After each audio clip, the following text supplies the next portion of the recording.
Hello, bachcho. Let us read this given question. So the given question says that when an AC source of voltage V is equals to V naught sin 100t is connected across a circuit, the phase difference between the voltage V and the current I in the circuit is observed to be pi by 4 as shown in the figure. If the circuit consists possibly only of RC or RL or LC in series, find the possible values of the two elements. तो देखिए बच्चों, यहाँ पे हमें क्या बताया जा रहा है, v की इक्वेशन क्या है, v नॉट साइन 100t, ये हमारी v की इक्वेशन है, ये हमें बताया जा रहा है। एंड इसी के साथ हमें बताया जा रहा है connected across the circuit, the phase difference between the voltage and the current in the circuit is pi by 4। तो देखिए V और I में पाई बाय 4 का डिफरेंस है, ये हमें वर्डिंग्स में दिया गया है और फिगर में हमें दिख पड़ रहा है कि कौन लीड कर रहा है, करंट लीड कर रहा है वोल्टेज को by the factor pi by 4। सो हम यहाँ पे लिख सकते हैं current leads the voltage, current leads the voltage by pi by 4, voltage by pi by 4। तो अगर हम क्वेश्चन को देखें तो हमें फेज का डिफरेंस पता चला कि पाई बाय 4 है दोनों में, और फिर कौन लीड कर रहा है ये हमें डायग्राम से पता चला, क्योंकि आप देखिए अगर आप डायग्राम नोटिस करोगे तो आई पहले बाद में भी है, इसीलिए current leads the voltage by pi by 4। अब अगर करंट लीड कर रहा है मतलब सर्किट कौन सा रहेगा, आरसी सर्किट रहेगा, राइट। तो सर्किट कौन सा रहेगा, हमारा आरसी सर्किट रहेगा।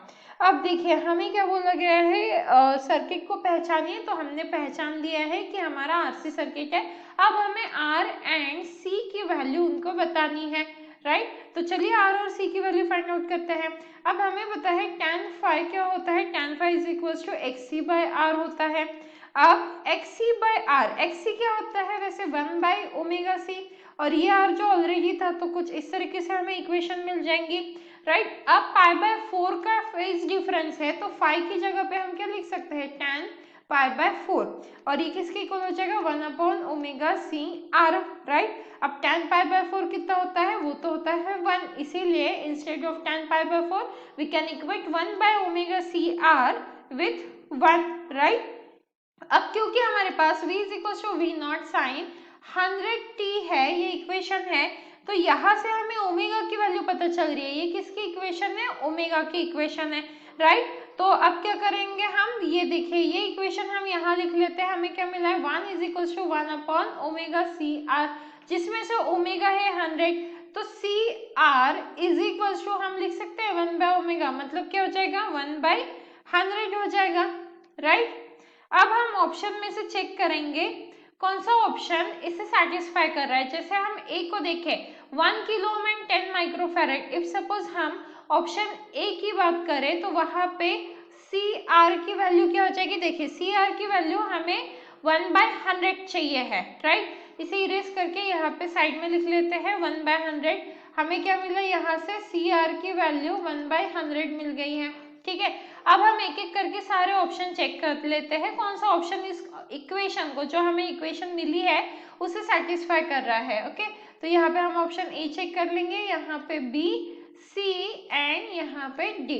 अब ऑप्शन ए के हिसाब से सी आर की वैल्यू क्या हो जाएगी, देखिए सी क्या है 10 माइक्रोफैरेड, तो ये क्या हो जाएगा 10 इंटू 10⁻⁻6 इंटू आर की वैल्यू है 10⁻3, इसका आंसर क्या आ जाएगा, ये -6 एंड ये 4, मतलब यहाँ पे 10⁻⁻2, मतलब क्या हो जाएगा ये 10⁻⁻2, दैट मीन्स यहाँ पे क्या ऑप्शन आ जाएगा, हम बोल सकते हैं 1 बाय 100, 10⁻⁻2 को हम क्या लिख सकते हैं 1 बाय 100 भी लिख सकते हैं, तो इसका आंसर आ गया 1 बाय 100, मतलब ऑप्शन ए तो कंडीशन को सेटिस्फाई कर रहा है।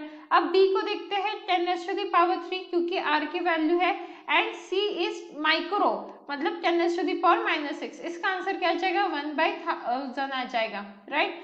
तो ऑप्शन बी हमारा मैच नहीं कर रहा है। सी को देखेंगे 10⁻3 एंड यहाँ पे तो एल है, तो इसलिए सी और डी तो कैंसिल ही हो गया, क्योंकि इन्होंने देखिए एल की वैल्यूज दी है, तो क्योंकि एल हमारे सर्किट में है ही नहीं, इसीलिए ए और बी ही ऑप्शन बच जाते थे, तो ए और बी से हमारा ऑप्शन क्या आ गया, final option, option A is the final answer for this question. So I hope you understood it well. All the best.